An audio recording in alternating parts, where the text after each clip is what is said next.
하나님 말씀 봅니다. 하나님 말씀 두 군데를 보도록 하겠습니다.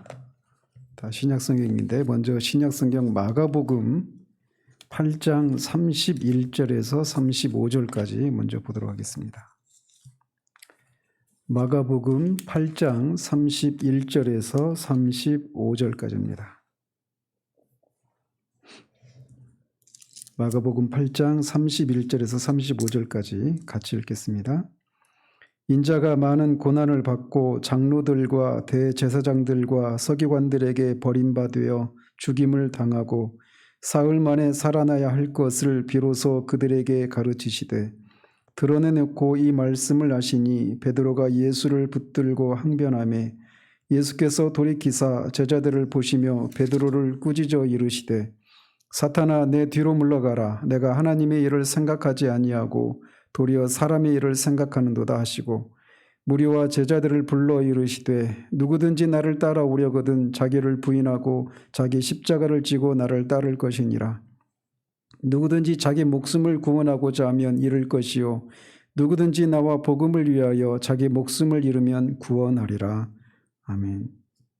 자, 여기를 펴놓으시고요. 뒤로 가서 고린도 후서입니다. 고린도 후서 4장 10절과 11절 보도록 하겠습니다. 고린도 후서 4장 10절과 11절 같이 읽겠습니다. 우리가 항상 예수의 죽음을 몸에 짊어짐은 예수의 생명이 또한 우리 몸에 나타나게 하려 함이라. 우리 살아있는 자가 항상 예수를 위하여 죽음에 넘겨짐은 예수의 생명이 또한 우리 죽을 육체에 나타나게 하려 함이라. 아멘. 지난주에는 그리스도의 십자가에서 또 다른 그런 소주제로 자기 이해와 자기 희생이라고 하는 이 카테고리 안에서 살펴가고 있습니다. 그래서 십자가가 우리 자신이 누구인가, 우리 자신에 대한 평가에까지도 십자가가 영향을 미친다라고 하는 사실을 지난주에 살폈습니다. 사람들은 자기 자신에 대해서 과소평가해서 열등감에 시달리거나 또는 반대로 과대평가를 해서 우쭐대거나 하곤 합니다. 그렇지만 오직 십자가를 통한 자기 이해만이 이런 자기 혐오나 또는 이 자기 어떤 우쭐댐 이런 두 극단에 빠지지 않게 한다라고 말씀드렸습니다. 하나님의 말씀인 성경은 우리가 마음으로 믿어 세례를 받을 때 우리가 그리스도와 함께 죽고 그와 함께 살아난 존재라고 말을 합니다. 바로 이 두 가지, 즉 그리스도와 함께 죽어서 죄에 대해서는 죽고 그리스도와 함께 살아서 하나님을 향해서 살아났다고 하는 이 두 가지 우리 자신에 대한 실존적인 이해만이 과소평가로 인한 그런 열등감과 과대평가로 인한 우쭐됨에 빠지지 않게 해줍니다. 십자가는 그리스도인의 정체성은 그들의 대속자이자 또 동시에 대리자이신 그리스도와 연합해서 죽었다가 다시 살아났고 그 결과 죄와 죄책과 수치의 옛삶은 끝나고 거룩함과 용서와 자유라고 하는 전적인 그런 새로운 삶이 시작된 새로운 피조물이다 이렇게 규정을 합니다. 그렇기 때문에 이렇게 그리스도와 함께 십자가에서 죽고 다시 살아나는 것이 없는 자기 자신에 대한 과소평가 또 자기 자신에 대한 과대평가에 의한 이 자기 이해에서 열등감에 시달리거나 또는 근거 없는 그런 우쭐됨에 빠지는 것은 그런 것에 빠질 수밖에 없다는 겁니다. 십자가를 통한 자기 이해가 없으면 항상 이 두 가지 극단에 빠지게 되는 거예요. 열등감에 시달리거나 아니면 우쭐대거나 말이죠. 그렇지만 그리스도인은 이제 그리스도와 함께 죽고 살아남으로 새로운 사람이 된 새로운 피조물이 된 사람입니다. 그런데 문제는 이렇게 우리가 비록 그리스도와 함께 연합해서 죄에 대해서 죽고 하나님을 향해 살아난 그런 존재이긴 하지만 그래서 구속을 받은 존재이긴 하지만 여전히 우리가 타락한 상태라는 거예요. 그 타락한 본성이 우리 안에 남아있다라는 겁니다. 그렇기 때문에 우리 자신에 대해서 이중적인 태도를 가져야 한다라고 성경은 말합니다. 즉 십자가의 조명을 받은 자기 부인과 반대로 십자가의 조명을 받은 자기 긍정, 이 두 가지 이중적인 태도가 우리에게 요구된다라고 성경은 말해주고 있어요.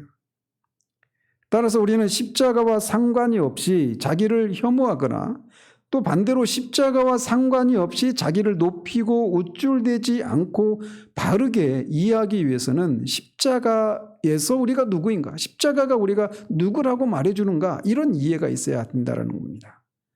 그래서 이렇게 십자가는 우리에게 자기 부인과 자기 긍정이라고 하는 이중적인 태도를 우리가 가져야 된다고 말하는데, 오늘은 이제 제가 시간 관계상 자기 부인에 대한 부분만 살펴보도록 합니다. 오늘 첫 번째 본문인 마가복음 8장 34절에서 주님은 이렇게 분명하게 말씀하십니다. 누구든지 나를 따라오려거든 자기를 부인하고 자기 십자가를 지고 나를 따를 것이니라 라고 말이죠. 주님이 이렇게 말씀하신 것은 우리가 읽었던 것처럼 31절에서 주님이 처음으로 제자들에게 이제 장차 자신이 장로들과 바리새인들에게 잡혀서 죽고 사흘 만에 반드시 살아날 것이다 라고 하는 것을 이때 이제 처음으로 말씀하셨어요. 그 말씀을 하시면서, 즉 이 일이 자신이 그렇게 십자가에 죽고 다시 살아나야 될 일이 반드시 일어나야 된다 이렇게 말씀하시면서, 그리고 나서 또 제자들도 해야 될 일이 있다라고 말씀하고 있는 겁니다. 그것은 뭐냐? 자신은 이제 십자가로 가야 하는데 제자들도 자신의 십자가를 지고 주님을 따라야 한다라고 말을 하고 있는 거예요. 그리고 이렇게 자신의 십자가를 지고 주님의 뒤를 따르는 이것은 어느 한 번만 어떤 신앙생활, 신앙 여정 가운데 어떤 결정적인 선택을 해야 되는 그런 상황에서만 하는 것이 아니라 날마다 그렇게 해야 된다라고 말을 하고 있어요. 그렇게 하지 않는 사람은 자신의 제자로서 합당하지 않다라고 말을 하고 있어요. 즉 다시 반대로 말하면, 만일 어떤 사람이 자기 십자가를 지고 그분을 좇지 않으면 그분께 합당하지 않고 그분의 제자가 될 수 없다 이렇게 말씀하고 있는 거예요. 자기 십자가를 지고 자기를 부인하고 자기 십자가를 지고 주님의 뒤를 따르는 이 삶이 없는 그리스도인이라고 하는 것은 존재하지 않는다는 겁니다. 이런 면에서 보면 모든 그리스도인은, 존 스타트는 말하기를 모든 그리스도인은 구레네의 시몬이기도 하면서 동시에 바라바다 이렇게 말을 합니다. 바라바가 어떤 사람이냐면, 예수님이 유대인들에게는 그런 절기가, 유월절이라고 하는 절기에는 이 죄수를 한 명 놓아주는 그런 전례가 있었죠. 그래서 빌라도 총독이 예수님을 십자가에 못 박으라고 요구하는 그런 이스라엘 유대인들에게, 내가 너희들의 그 유월절 전례를 보면 죄수를 놓아주는 그런 게 있는데 이 예수를 놓아주랴 이렇게 말을 했어요. 자기 결정을 피하려고 그렇게 타협하면서 그렇게 물었죠. 그러니까 그들이 아니라고, 바라바를 놓아주라고 이렇게 얘기합니다. 그래서 제가 마태복음 강의하면서도 말씀을 드렸지만, 바라바라고 하는 존재는 예수님이 십자가에 죽으심으로 그가 흉악한 강도로서 십자가에 죽었어야 될 존재인데, 예수님이 대신 십자가를 지고 죽음으로 그는 살아난 그런 존재가 되었어요. 어떤 면에서는 그 바라바 대신에 예수님이 십자가에 죽었다 이렇게도 말할 수 있는 것이죠. 그래서 바라바가 살아난 것은 바라바가 져야 될, 그래서 죄에 대한 값으로 죽어야 되는데 예수님이 대신 죽은 어떤 복음의 대속적인 죽음에 대한 어떤 전형적인 그런 신뢰라고 말씀을 드렸습니다. 따라서 바라바처럼 우리는 그리스도께서 우리 대신 죽으셨기 때문에 십자가를 모면했어요. 그런 면에서 우리는 바라바입니다.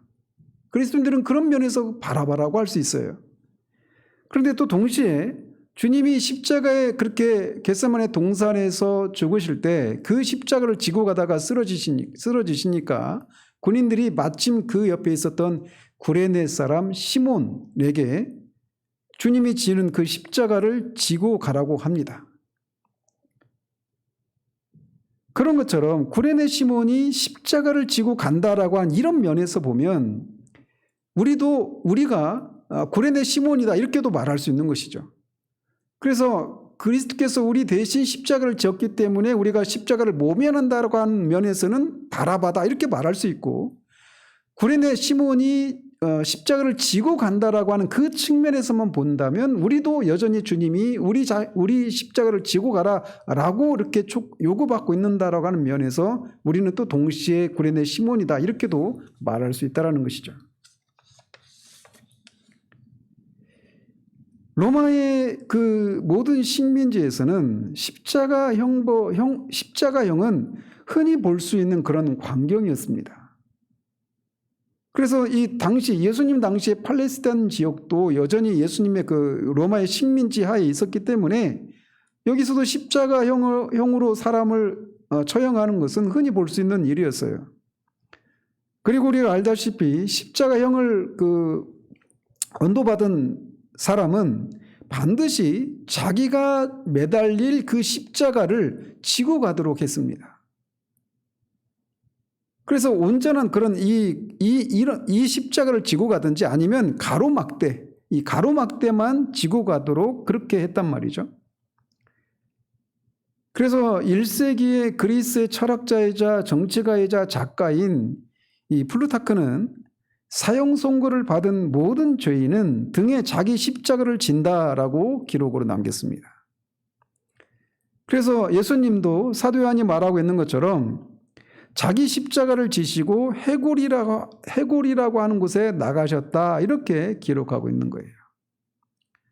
따라서 여기서 주님이 34절에서 자기를 부인하고 자기 십자가를 지고 나를 따라야 된다라고 말할 때 그 십자가를 진다라고 하는 것은 방금 말씀드린 것처럼 자신을 형장으로 가는 사형 선고받은 사람의 입장에 놓는 것을 의미하는 거예요. 십자가를 진다라고 하는 것은 죽으러 가는 겁니다. 죽는 거예요.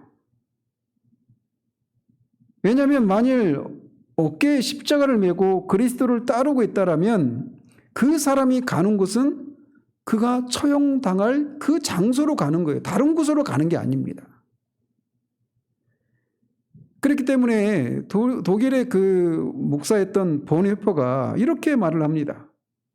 그리스도께서 어떤 사람을 부르실 때 그 사람에게 와서 죽으라고 명하신다라고 말해줘.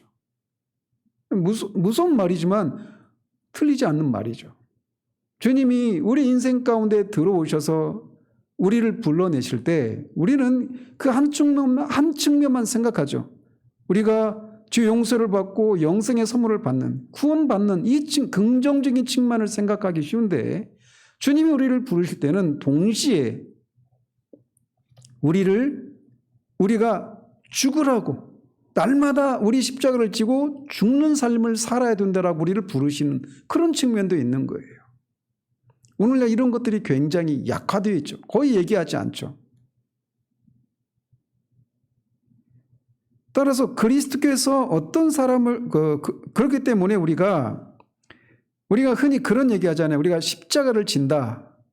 다 우리에게 태인 십자가가 있다. 이런 찬송가도 있고 우리가 말씀을 들을 때도 이건 내가 져야 될 십자가다. 이런 얘기를 하잖아요. 이를테면 속을 썩이는 남편을 내가 져야 될 십자가다. 또는 아내를 또는 속을 썩이는 자식을 이런 거를 마치 이 불교도들이 자기가 어떤 전생의 어떤 업부 때문에 이런저런 어떤 고난을 당한다. 카르마라고 하죠. 그런 것처럼 십자가를 진다라고 하는 것을 십자가를 진다라고 하는 개념을 그렇게 연결지어서 생각을 합니다. 그런데 우리가 알다시피 십자가는 그런 게 아니에요. 십자가를 진다라고 하는 것은 십자가를 지는 것은 죽으러 가는 겁니다. 누가? 십자가를 지고 있는 내가 죽는 거예요. 십자가를 진다라고 하는 거는. 그러니까 내 남편이 아내가 자식이 내 십자가다 이것은 성경에서 말하는 그런 의미가 아닌 거죠. 이런 면에서 얼마나 우리가 왜곡된 그런 가르침을 받고 있었습니까? 십자가를 지고 예수님을 따른다라고 하는 것은 우리 자아에 대한 죽음을 상징하는 거예요.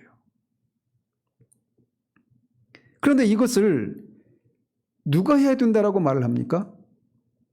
사도나 선지자나 목사나 어떤 전임 사역자들, 선교사들 이런 사람들이 해야 된다고 말을 합니까? 아닙니다. 34절에 누구든지라고 말을 하고 있어요. 즉 자기를 부인하고 십자가를 지고 주님의 뒤를 따른 이 삶은 예수님의 제자인 모든 사람이 해야 되는 것이다라고 말을 하고 있는 거예요. 그것이 아니면 그는 제자에 합당하지 않다라는 겁니다. 쉽게 말하면 그는 그리스도인이 아닌 거예요. 그리스도인의 삶의 본질은 바로 이거예요. 우리가 성경도 읽고 이렇게 이 시간에도 예배를 드리기도 하고 기도도 하고 이런저런 어떤 그 기도 은혜 수단들을 활용하고 어떤 기독교적인 그런 행위들을 경건 생활들을 하지만 그것들의 핵심은 뭐냐면 자기를 부인하는 것에서 그런 것들이 나오는 것이라는 거죠.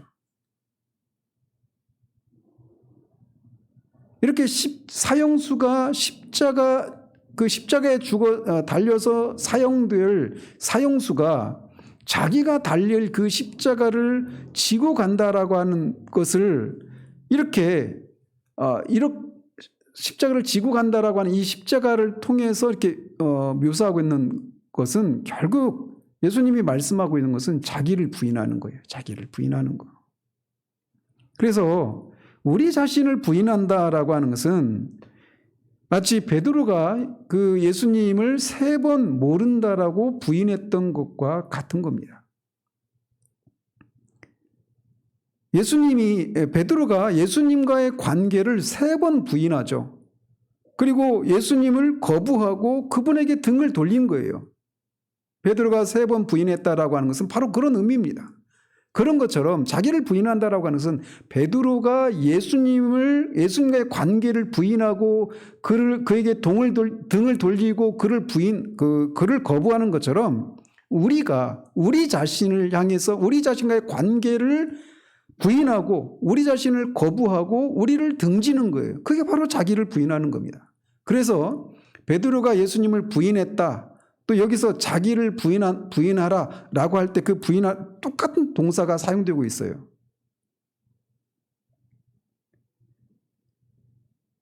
자기 부인이라고 말하면 우리가 술을 안 마시고 담배 안 피고 이런저런 나쁜 짓 안 하고 물론 그런 것들이 포함될 수 있지만 그것이 전부가 아니에요. 자기를 부인한다라고 하는 것은 한마디로 요약해서 말씀을 드리면 우리 자신이 가고 싶은 길을 갈 수 있는 그런 당연한 권리를 포기하는 겁니다. 그것을 포기하고 우리 자신을 부인하고 거부하는 거예요. 그게 자기 부인입니다. 자신을 부인한다라고 하는 것은 한마디로 자기 중심성이라고 하는 우상 숭배에서 등을 돌리는 것을 말하는 거예요. 죄인의 특징이 자기 중심성이잖아요. 나를 위해서. 자기 중심적입니다. 근데 그 자기 중심성이라고 하는 우상 숭배에서 자기 중심성은 결국 자기를 숭배하는 거거든요. 내가 신이 되는 거예요. 내가 하나님이 되는 거예요. 내 삶의 주권은 내가 가지고 있다는 것이죠. 내가 하고 싶은 대로, 내가 먹고 싶은 대로, 내가 살고 싶은 대로 그렇게 사는 거예요. 그게 바로 죄인의 특징이고 그게 자기 중심성인데 그 자기를 숭배하는 자기 중심성이라고 하는 이 우상에게서 등을 돌리는 것, 그것이 자기 부인인 거예요. 이 시간에 우리는 지금 우리 아이들도 지금 예배를 드리고 있을 텐데 게임하고 싶고 놀고 싶고 그렇죠. 자기 중심성이에요. 근데 그거를 부인하고 그것을 등을 돌리는 거예요. 그렇게 할 수 있는 권리가 있죠. 그렇게 하고 싶죠. 근데 그거를 부인하는 겁니다. 그래서 바울이 갈라디아서 5장 24절에 그리스도께 속한 사람들은 육체와 함께 그 정욕과 탐심을 십자가에 못 박았다라고 말하고 있는데 바로 똑같은 맥락이에요. 그래서 자기를 부인한다라고 하는 것은 굉장히 생생합니다. 이 십자가를 지는 것과 자기를 부인하는 이것을 연결시켜서 주님이 말씀하시고 있는 이것은 굉장히 자기를 부인한다라고 하는 것에 대해서 생생하게 묘사하고 있는 셈이 되는 거죠. 그래서 십자가에 그 병정들이 예수님을 십자가에 묶어놓고 그 망치를 들어서 못으로 손과 발을 못을 박잖아요. 그런 것처럼 우리의 타락한 성품을 십자가에 고정시키고 그리고 그것을 죽이기 위해서 못을 박는 거예요. 자기를 부인하는 게 그런 거라는 거죠. 그래서 이런 것을 나타내는 전형적인 단어가 있다라면 고행이라고 하는 단어라고 할 수 있어요. 그래서 성령님의 능력으로 육체의 나쁜 행실을 죽여서 이런 죽음을 통해서 우리가 하나님과 교제를 나누는 가운데 살도록 지속적으로 결심하는 것, 이게 자기를 부인하는 거예요. 방금 전에도 말씀드린 것처럼 베드로가 왜 예수님과의 관계를 부인하고 거부하고 등을 돌렸습니까? 자기가 안 죽고 자기가 살기 위해서예요. 그런 것처럼 자기를 부인하는 것은 그냥 죽는 것으로 끝나는 것이 아니라 성령의 능력을 힘입어서 우리의 그런 육체의 정과 욕심을 요구하는 그런 옛 자아를 부인하고 그래서 십자가에 못 박는 것으로 끝나는 것이 아니라 그것을 통해서 우리가 하나님과의 교제 가운데서 삶을 누리는 겁니다. 베드로가 그 예수님을 부인하고 자기가 살려고 했던 것처럼 우리가 우리 자신을 죽이면 우리가 사는 거예요. 그게 바로 35절에서 말하고 있는 겁니다. 누구든지 자기 목숨을 얻으려고 하는 자들은 잃을 것이고 자기 목숨을 나와 복음을 위해서 자기 목숨을 잃는 자들은 얻는다라고 했던 게 바로 그런 거예요. 바울은 그의 서신서에서 세 가지 종류의 죽음과 부활에 대해서 언급을 합니다. 그리고 이것들은 그리스도인의 그런 삶에 있어서 본질적인 부분이에요. 이게 없는 그리스도인은 없다라는 겁니다. 무엇이 어떤 본질이다라고 하는 것은 그것이 없는 것은 존재할 수가 없다라고 하는 것을 말하는 거예요. 학생의 본질이 뭡니까? 공부하는 거죠. 공부하지 않는 학생, 이건 학생이 아닌 거죠. 그런 것처럼 바울은 그리스도인의 체험에 있어서 이 그리스도인은 세 가지 종류의 죽음과 부활을 체험하고 알고 있는 사람이다라고 말을 하고 있어요. 우리가 그것을 잘 구분하지 못할 때 우리는 혼란을 겪게 되거나 아니면 그리스도인으로서의 그런 자유함과 생명을 주님의 능력을 맛보는 삶을 살지 못하게 됩니다. 그래서 그가 말하는 세 가지 종류의 죽음과 부활이 있는데 첫 번째 죽음과 부활은 우리가 지난주에 살폈던 것처럼 로마서 6장에서 말하고 있는 거예요. 그래서 우리는 그리스도와 함께 죄에 대해 십자가에 못 박힘으로 죄에 대해서 죽고 그리스도와 함께 살아나서 하나님을 향해 살아났다라고 로마서 6장에서 말하고 있잖아요. 바로 그걸 말하는 겁니다. 그런 면에서 모든 그리스도인들은 죄에 대해서 죽었고 하나님을 향해서 살아난 부활한 사람들이에요. 그리고 이것은 우리가 그리스도와 연합을 하는 것을 통해서 일어난 일이고 그리고 이 일은 언제 일어납니까? 우리가 마음으로 예수님을 믿고 세례를 받을 때, 우리가 회개할 때, 이런 거를 이제 믿고 죄에서 돌이키는 이런 것들을 한꺼번에 말을 해서 한 단어로 회심이라고 하는 단어를 쓰죠. 그래서 이렇게 그리스도인은 그리스도와 연합해서 죄에 대해서 죽음으로 말미암아서 죄의 사함을 맛본 사람이고 또 동시에 그분과 연합해서 살아나는 것을 통해서 의로움과 자유를 누리는 사람, 이게 그리스도인이에요. 그리고 이것이 무엇인지 모르는 그리스도인은 그리스도인이 아닙니다. 그리스도인이 된다라고 하는 것은 바로 이 첫 번째 죽음과 부활에 참여한 사람이에요. 그리고 이것은 반복됩니까? 반복되지 않습니까? 반복되지 않습니다. 세례가 반복해서 받는 것이 아니라 단 한 번 받잖아요. 그런 것처럼 우리가 예수님을 정말 자신의 진정한 구주로 주로 믿고 우리가 예수님과 함께 십자가에 못 박히고 주님과 함께 십자가에 못 박힘으로 죄에 대해서 죽었고 그 삶에 주님이 없는 삶에서 완전히 돌이켜서 이제 주님과 함께 부활해서 하나님을 향해 살아났다라고 하는 이것을 세례를 통해서 우리가 우리의 신앙을 고백하지 않습니까? 그 일이 우리의 신앙 여정 가운데 한 번 있는 것처럼 이렇게 첫 번째 이 죽음과 부활이라고 하는 것도 한 번 우리에게 일어나는 일이에요. 그것을 통해 우리가 그리스도인이 되는 것이죠. 그런데 그것으로 끝나는 것이 아니라 두 번째 종류의 죽음과 부활이 있다라는 거예요. 그것은 한마디로 자아가 죽는 겁니다. 그래서 이것을 십자가를 진다, 자기를 부인한다, 십자가에 못 박힌다, 고행한다, 이런 식으로 다양하게 부르기도 하죠.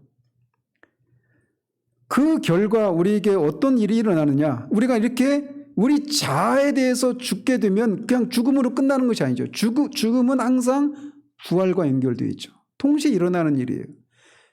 이렇게 우리가 자아에 대해서 죽은 결과 우리는 하나님과 교제를 누리는 삶을 살게 되는 겁니다. 이 죽음은 방금 말씀드린 로마서 6장에서 말하고 있는 것처럼 그렇게 너희들이 죄에 대해서는 그리스도와 합하여서 죄에 대해서는 죽고 그리스도와 합하여서 하나님을 향해 산자로 여겨라, 간주해라 라고 말하는 것처럼 그렇게 경험적이지 않은 우리가 느끼지 못하는 그런 것이 아니라 이 두 번째 죽음과 부활은 우리가 경험하고 느끼고 주관적으로 경험하는 거예요.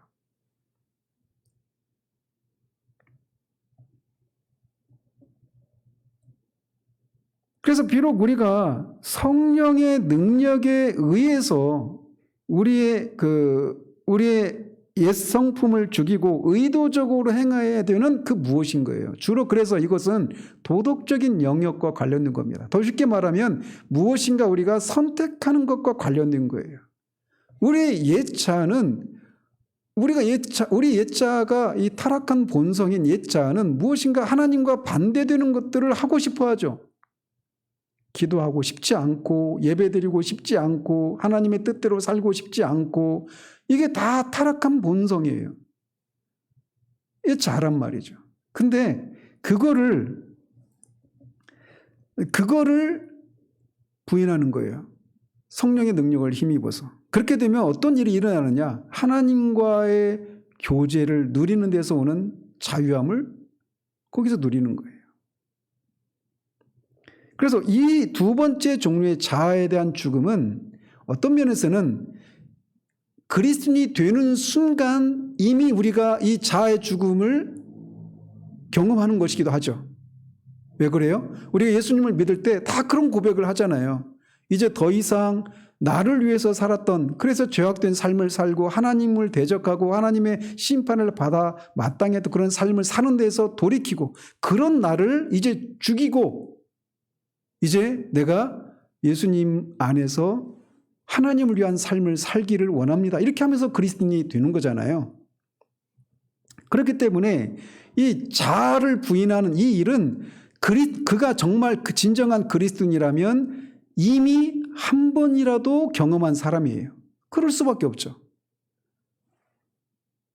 그런데 그것으로 끝나는 것이 아니라 계속적으로 행해야 되는 것이기도 하다라는 거죠.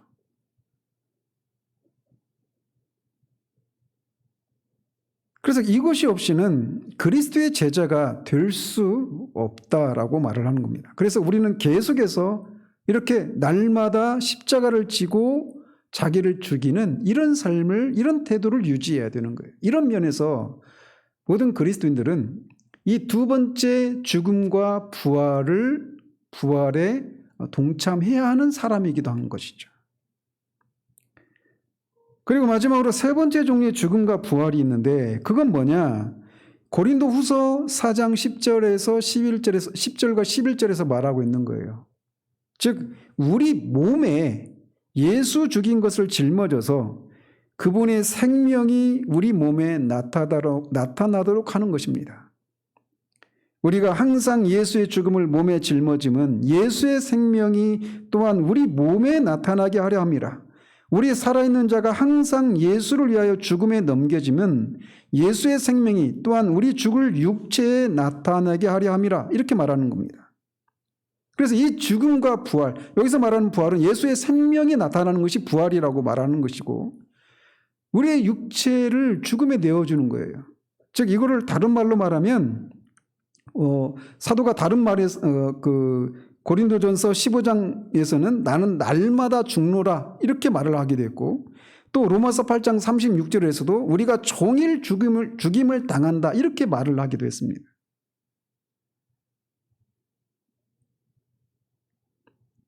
그래서 이 세 가지 죽음과 부활에 대해서 사도가 말을 했는데, 이거를 요약을 하자면 이렇습니다. 첫 번째 죽음은 이게 그 로마서 6장을 배경으로 하고 있다고 그랬잖아요. 그것은 즉 우리가 죄에 대해서 죽고 하나님을 향해서 살았다라고 말할 때, 특별히 6장 12절에서 너희들이 그런 자로 여겨라, 간주해라 이렇게 말하고 있어요. 여겨라, 간주해라, 이것은 우리가 경험할 수 있다라고 하는 겁니까? 아닙니까? 그렇죠. 경험의 영역이 아니에요. 이거는 경험적이거나 우리가 주관적으로 체험하는 이런 것이 아니라 그렇게 여기는 겁니다. 즉 이거는 다른 말로 말을 하면 법적인 것이죠. 이 첫 번째 죽음은 법적인 것이에요. 그래서 그것은 죄에 대한 그리스도의 죽음 안에서 그분과 연합함으로 죄에 대해서 죽는 것이고, 그 결과 생겨나는 그분과의 부활은 의롭다함을 받은 죄인들이 향유하는 새로운 자유로운 삶으로 이끌어갑니다. 그 첫 번째 이 죽음과 부활은 법적인 죽음이에요. 우리가 실제로 죽은 게 아니잖아요. 구원받은 후에도 우리 안에 여전히 우리가 살아있잖아요. 옛 자아가. 에베소서에서 옛사람이라고 말하는. 법적으로 우리가 그리스도의 죽음 안에서 그분과 연합함으로 우리는 죄에 대해서 죽었어요. 그러나 또 동시에 그분과 함께 살아남으로 인해 우리가 의롭다함을 받고 자유로운 삶을 살기 시작하는 것이죠. 이 첫 번째 죽음과 부활이 의미하는 게 이거예요. 그리고 두 번째 죽음은 앞에서도 말씀드린 것처럼 자아에 대해서 죽는 것이라고 그랬잖아요. 이것은 도덕적인 죽음입니다. 그래서 우리가 옛 성품과 그것의 악한 소욕을 죽임으로써 자아에 대해서 죽는 것이고, 그 뒤에 따르는 부활은 하나님과 교제를 누리는 의로운 삶으로 이끕니다. 그러니까 첫 번째 죽음과 부활은 법적인 것이어서 우리가 죄에 대해서 죽는 것이고, 첫 번째 부활한다라고 하는 것은 의롭다함을 받아서 우리가 자유로운 삶을 살게 되는 것, 이걸 말하는 것이라면, 두 번째는 도덕적인 거예요. 도덕적인 거. 그래서 우리가 다음 주에 이제 더 구체적으로 더 살펴보겠지만 선택의 상황, 선택하는 것과 관련이 되어 있는 겁니다. 그래서 날마다 우리 자아가 이 타락한 본성이라고 말을 하기도 하고 옛사람이라고도 말을 하는데, 법적으로는 그 옛사람이 죽었죠. 근데 실질적으로는 살아있잖아요.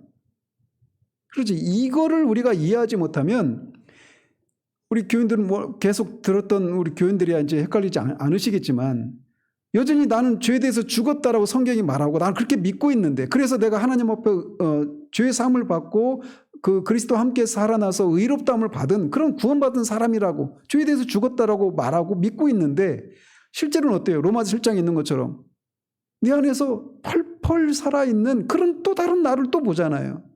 그 죄를 또 보잖아요. 그래서 우리가 그것 때문에 헷갈릴 수 있어요. 근데 법적으로 우리가 죄에 대해서 죽었지만 실존적으로는 우리 안에 죄가 여전히 남아있죠. 우리 몸에.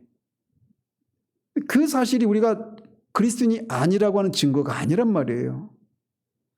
그래서 그렇게 구속을 받았음에도 불구하고, 법적으로 죄에 대해서 죽었음에도 불구하고, 하나님으로부터 의롭다함을 받았음에도 불구하고 여전히 우리 안에 남아있는 죄, 그 그 옛사람, 옛자, 이거를 우리가 그 옛자의 그 요구를 우리가 부인하는 거예요. 이게 이제 도덕적인 그런 죽음을 의미하는 것이죠. 그래서 그 옛사람을 부인하면 그 결과 우리가 죽음으로 끝나는 것이 아니라 살아난다는 거예요. 살아나서 하나님과 교제를 누리는 데서 오는 그 자유함을 누리는 거예요. 그래서 세 번째 죽음은 육체적인 겁니다. 첫 번째 죽음은 죽음과 부활은 이 법적인 것이라면 두 번째 죽음은 도덕적인 거예요. 죽음과 부활은 도덕적인 거예요. 그리고 세 번째 죽음은 육체적인 겁니다. 그래서 우리가 우리 육체를 부인하는 거예요. 우리 육체의 욕구를 부인하는 거예요. 그 결과 어떻게 되느냐? 우리 몸에 예수님의 생명이, 능력이 나타나는 거예요. 그래서 이 첫 번째 죽음인 이 법적인 죽음은 단번에 죄에 대해서 죽는 것이에요. 그렇지만 도덕적인 죽음, 육체적인 죽음은 계속 반복되어져야 될 그런 죽음인 것이죠. 그리스도인의 삶이라고 하는 것은 바로 이것을 의미하는 거예요. 저는 여러분들이 자아에 대해서 죽는 거, 두 번째 의미의 죽음을 말하는 거예요. 자아에 대해서 죽는 거, 혹은 자아를 십자가에 못 박음으로 고행을 함으로써 그것을 죽이는 것에 대해서 여러분의 반응이 무엇인가를 알고 싶습니다. 왜 이렇게 자기를 부인하라라고 하는 이거를 들을 때 우리가 굉장히 불쾌하게 느껴질 수 있습니다. 그리고 하나님의 성령의 성령께서 우리를 다루실 때 그거를 보게 하셔요.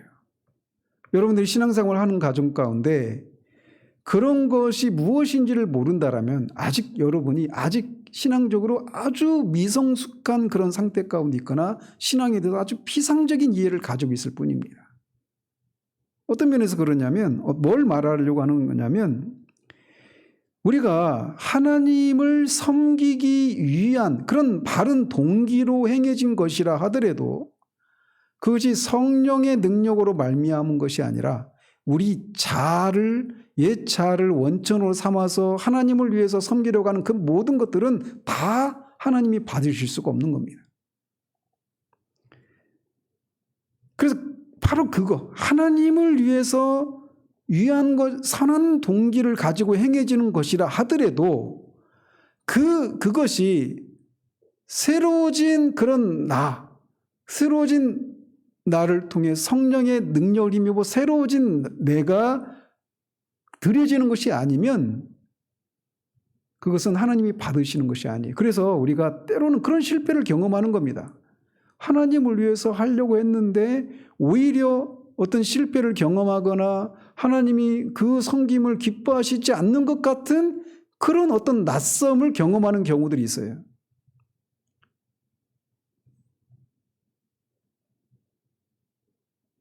왜 그러느냐면 우리의 자아는 타락한 자아이기 때문에 그렇습니다. 그래서 그것을 자기를 부인하라라고 하는 이것이 이런 얘기가 자기를 십자가에 못 박으라. 우리 그런 자기 육체를 죽이는 이런 일을 해라라고 하는 것이 우리에게 불편한 느낌을 가질 수 있습니다. 사실 그래야 합니다. 왜냐하면 자기를 부인하라 얘기는 자기를 십자가에 못 박으라고 하는 얘기는 우리 자아가 전적으로 나쁘다라고 하는 것을 암시하고 있기 때문에 그래요.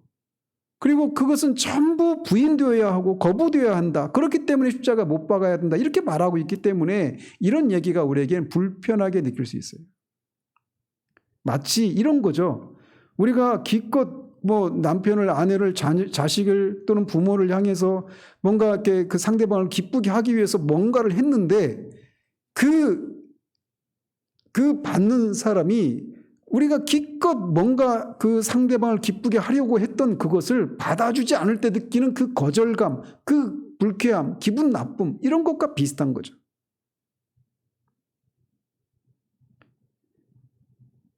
그래서 십자가를 통해서 우리를 바르게 인식했을 때 우리가 우리의 자아에 대해서 가져야 할 첫 번째 인식이 바로 이 자아는, 우리의 자아는 거부되어야 하고 십자가에 못 박혀야 된다라고 하는 것을 이해해야 되는 거예요. 자기를 부인해야 되는 거예요. 왜 그렇습니까? 바로 그 자아 때문에 예수 그리스도께서 십자가에 죽으셨기 때문에 그렇습니다. 그리스도를 죽음에 내몬 것은 바로 우리의 타락한 자아예요. 그리고 이 타락한 자아는 여전히 우리 안에 남아있기 때문에 우리는 매일 혹은 매 순간 그 자아를 부인해야 합니다. 그래서 도덕적이고 육체적인 거부와 고행 등을 통해서 여전히 자기를 받아주라고 응석 부리는 그 자아를 부인해야 하는 거예요. 자기를 부인하는 거, 도덕적으로 자기를 부인하는 거, 그게 자기를 부인하는 것은 결코 낭만적인 일이 아닙니다. 그야말로 말 그대로 죽음에 내어놓는 거예요. 그런데 그 죽음은 죽음으로 끝나지 않고 그 죽음을 통해서 우리는 하나님과 교제를 나누게 되고 예수 그리스도의 생명이, 능력이 우리 몸을 통해 나타나는 진정한 자유와 생명과 기쁨을 누리게 되는 거예요. 이게 뭔지를 모르면 우리 신앙은 피상적인 그런 신앙에 불과하게 됩니다. 따라서 이것을 모르는 그리스도인이란 있을 수가 없어요. 그렇지만 우리의 현실은 자칭 그리스도인이라고 하는 사람들이 이것을 모른다라는 겁니다. 여전히 자아의 응석을 받아들이지 말아야 된다. 그래서 자기를 부인해야 된다. 이것을 알기는 해요. 동의도 합니다. 그런데 실제로 자기를 부인하는 것을 통해서 내가 죽고 정말 하나님과 교제를 나누는 데서 오는 그런 진정한 그런 자유와 기쁨을 누리는 것은 모르는, 그래서 그것을 자기를 부인해야 된다라고 하는 것을 알매도 불구하고 그것을 하지 못하고 있기 때문에 돼서 오는 그런 양심의 가책을 가지고 사는 사람들이 많아요. 근데 제가 보기에는 훨씬 더 많은 사람들, 자칭 그리스도인들 중에 훨씬 더 많은 사람들은 이 자아를 부인하기는커녕 오히려 자아의 그 응석을 받아들이는 하나님의 능력을 힘입어서 그 자아의 응석을 받아주고 채워주려고 하는 이런 모습들이 훨씬 더 우리 시대에는 많다고 봐요.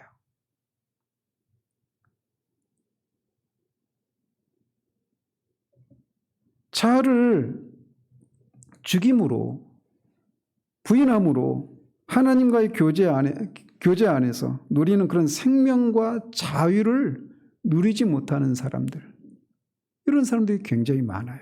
그리고 또 많은 사람들은 자아를 부인하기는커녕 말씀드린 것처럼 하나님의 능력을 힘입어서 자아를 만족시키려고 하는, 이 소위 번영신학, 영광의 신학이죠. 성경적인 신학은 십자가의 신학입니다. 십자가의 자기를 부인하는 거예요. 그 부인하는 것을 통해 하나님의 생명을, 하나님과의 관계 속에서 진정한 자유와 생명을 누리는 거예요. 그리고 이것이 매일의 삶 가운데 반복되어 나타나는 것이라는 것이죠. 우리가 십자가에 대해서 바르게 이해했다면 자기를 부인하라라고 하는 이 명령은 너무나 당연한 겁니다. 어떻게 그럴 수 있어요? 이렇게 할 수가 없어요. 그런데 십자가는 우리에게 십자가를 바르게 이해하면 우리는 첫 번째로 십자가가 우리를 자기를 부인하라 이렇게 명령을 하고 있어요. 그런데 그 명령의 이면에는 동시에 자기를 긍정하라 라고 하는 명령이 암시되어 있습니다. 그래서 이중적이라는 거예요. 자기를 부인하라 라고 말하면서 동시에 자기를 긍정하라 라고 말을 하고 있어요. 십자가가. 자기를 긍정한다라고 하는 것은 또 뭘까요? 그리고 또 어떻게 한 사람이 자기를 부인하면서 또 동시에 자기를 긍정할 수 있을까요? 이거는 이제 우리가 시간상 다음 주에 하기로 합니다. 근데 제가 에베소 강의하면서도 말씀을 드렸지만 자기를 부인해야 될 주체는 누굽니까? 자기를 부인해야 될 주체는 우리예요. 또 자기를 긍정해야 될 주체는 또 누굽니까? 그것도 역시 우리입니다. 우리가 자기를 부인하고 자기를 긍정해야 되는 거예요. 우리 자기 자신이. 즉 그래서 에베소에서도 말씀드린 것처럼 옛사람을 벗고 새사람을 입으라 라고 말할 때 누가 옛사람을 벗고 누가 새사람을 입어야 된다고 했습니까? 바로 우리예요. 그리스도인, 거듭난 그리스도인 자신이 그 일을 해야 되는 거예요. 자기 자신이 옛사람을 벗고 새사람을 입는 일을 하는 거예요. 그래서 로이존스는 그거를 마부가 수레를 마차를 끌고 가는 두 마리 말에 비유했잖아요. 그 마부는 납니다. 내가 그 마부예요. 그 마부가 옛사람이라고 하는 말과 새사람이라고 하는 또 다른 말을 가지고 마차를 끌고 가는 거예요. 거기에 비유를 하는 거죠. 그래서 십자가는 이 두 가지, 자기를 부인하고 자기를 긍정하는 이거를 해야 된다라고 말하고 있어요. 그렇기 때문에 오늘은 첫 번째 자기를 부인하라라고 하는 것만 말씀을 드렸는데 자기를 십자가에서 자기를 부인하는 것, 그 자아가 예수님을 십자가에 못 박은 타락한 본성이라고 하는 타락한 자아라고 하는 것을 이 인식이 없이 진정으로 자기를 긍정할 수가 없어요. 이 두 가지는 같이 가는 거예요. 그렇기 때문에 지난주에 말씀드린 것처럼 BTS의 Love Yourself 라고 하는 너 자신을 사랑하라 라고 하는 이것이 가능하기 위해서는 먼저 요구되는 게 뭡니까? 자기를 부인해야 되는 거예요. 십자가 안에서 자기 부인해야 될 자기 자신의 그 옛 자아에 대한 인식이 있고 그것을 부인하는 것이 있을 때 반대로 진정한 자기를 사랑하고 이해하는 것이 가능하게 되는 거예요. 십자가는 우리에게 먼저 자기를 부인하라. 그것도 날마다, 그것도 누구든지 그렇게 하라고 말을 하고 있습니다. 그렇게 할 때 우리는 진정으로 우리는 진정한 자유와 기쁨과 생명과 능력을 맛보게 되는 거예요. 그리스도인의 삶의 본질은 바로 거기에 있습니다. 기도하겠습니다. 하나님 아버지, 십자가는 우리에게 우리가 누구인가를 말해주고 있습니다. 십자가 아래서 십자가의 조명을 받아서 우리를 바르게 이해하지 않으면 우리는 세상 사람들, 십자가와 무관한 그리스도와 함께 죽고 산다라고 하는 것이 무엇인지 모르는 세상 사람들과 다르지 않은 사람들임을 주님께 고백을 드립니다. 우리 자신이 누구인가를 바르게 알기 위해서는 십자가 아래서 우리가 누구인가를 바르게 알 때에만 비로소 우리는 우리 자신에 대한 바른 이해를 가질 수 있음을 다시금 살폈습니다. 그리고 그 십자가 아래서 우리는 자기 자신을 부인해야 할 것을 먼저 요구한다라는 사실들을 살폈습니다. 십자가 아래서 우리 자신을 바르게 이해해서 그 십자가가 요구한 바대로 자기를 부인하는, 자기를 날마다 십자가에 못 박아 죽이는 이 일들이 무엇인지를 실제로 알아 그렇게 죽인 자들에게 약속하신 하나님과의 관계 속에서 누리는 참된 자유와 생명과 평강을, 능력을 맛보는 우리들 될 수 있도록 주님 도우시기를 원합니다. 예수 그리스도 이름으로 기도합니다. 아멘.